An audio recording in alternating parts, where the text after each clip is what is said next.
Tudo bem com vocês? Eu novamente, Marcelo Lopes, psicólogo e psicanalista. Prazer em revê-los aqui no nosso canal do YouTube. No vídeo anterior, não disse sobre qual tema falaria. Então, nesse vídeo, falarei sobre esquizofrenia, ok? Vamos saber o que é esquizofrenia? A esquizofrenia é um entre os diversos transtornos psicóticos. O paciente diagnosticado como esquizofrênico sofre de uma forte desorganização mental, muitas vezes chamado simplesmente de loucura, que na realidade é um termo pejorativo e carregado de preconceitos. A esquizofrenia é um transtorno sério que causa grande dor psicológica para o indivíduo e carece de humanização e acolhimento e atenção profissional para conter os sintomas e promover uma vida com relativo bem-estar para a pessoa.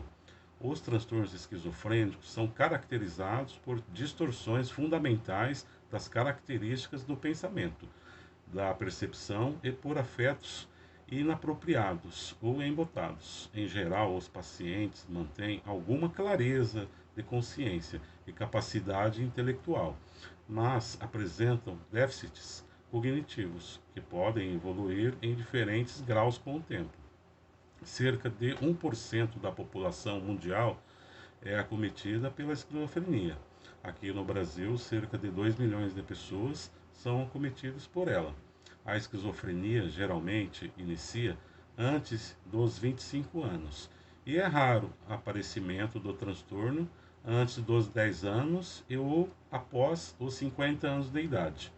A incidência é semelhante entre homens e mulheres, ok? Os sintomas da esquizofrenia são classificados em positivos e negativos. Vamos ver quais são eles? Primeiro, são os positivos, que incluem os seguintes sintomas: alucinações, os mais comuns são as auditivas e as visuais, delírios, pensamentos persecutórios e pensamentos de grandeza, perda de contato com a realidade nos momentos de crises e surtos psicóticos. Também perturbações na forma e no curso do pensamento, como incoerência e desagregação. Por fim, comportamentos desorganizados e bizarros, ok?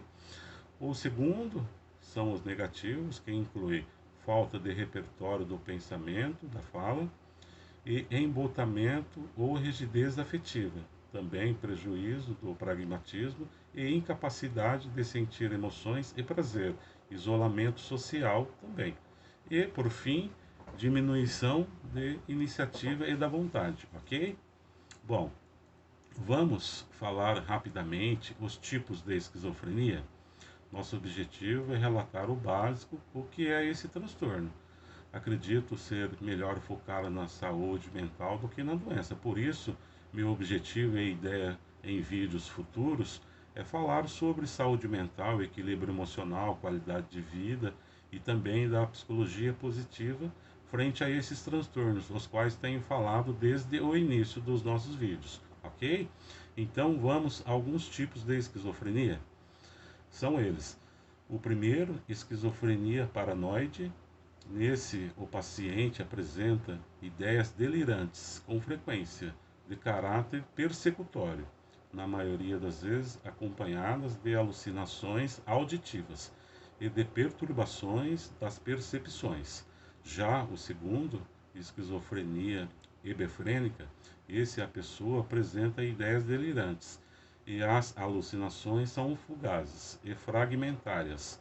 O comportamento é imprevisível e há com frequência maneirismos, ok?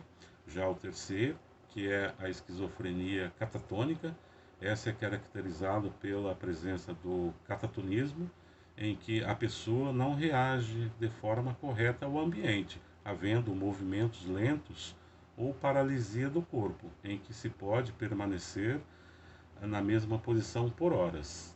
Também fala lentificada, repetição de palavras ou frases que alguém acabou de dizer e eles repetem aquilo que a mesma frase que a pessoa disse. Também a repetição de movimentos bizarros e o olhar fixo. O quarto é a esquizofrenia indiferenciada. Essas são as afecções psicóticas que preenchem os critérios diagnósticos gerais para a esquizofrenia, mas que não correspondem a nenhum dos subtipos incluídos em outros diagnósticos, chamada também de atípicas. Uma observação importante em relação à causa da esquizofrenia é que não é possível determinar a origem, ou seja, a etiologia do transtorno. Há evidências científicas de que existe uma forte contribuição de fatores genéticos na determinação do risco para a esquizofrenia. De toda maneira, a questão genética não é determinante. O mais aceito hoje é que o transtorno é resultado de uma combinação de fatores genéticos, cerebrais e ambientais, ok? Bom, continuando, é bom que falemos um pouco também o que relata e o que pensa a psicanálise em relação a esse transtorno, o da esquizofrenia. Vamos lá? Para Freud e alguns outros teóricos da psicanálise, a esquizofrenia é uma entidade clínica que se distingue dentro dos grupos das psicoses por uma fixação predisponente situada em uma fase muito precoce do desenvolvimento da libido, o autoerotismo. Teóricos da psicanálise relatam e formulam a hipótese de que há uma regressão narcisista, chegando até um abandono completo do amor objetal e a retomada de uma satisfação autoerótica. Também apontam que os delírios de grandeza são uma consequência do desinvestimento do mundo externo e uma manifestação de retorno à libido sobre o eu da pessoa ameaçado por um grande afluxo de energia. Ainda na teoria psicanalítica, paciente com psicose passaria a viver em certos momentos fora da realidade, sem ser regido pelo princípio da realidade, e viveria quase que predominantemente sobre a égide do princípio do prazer e do narcisismo.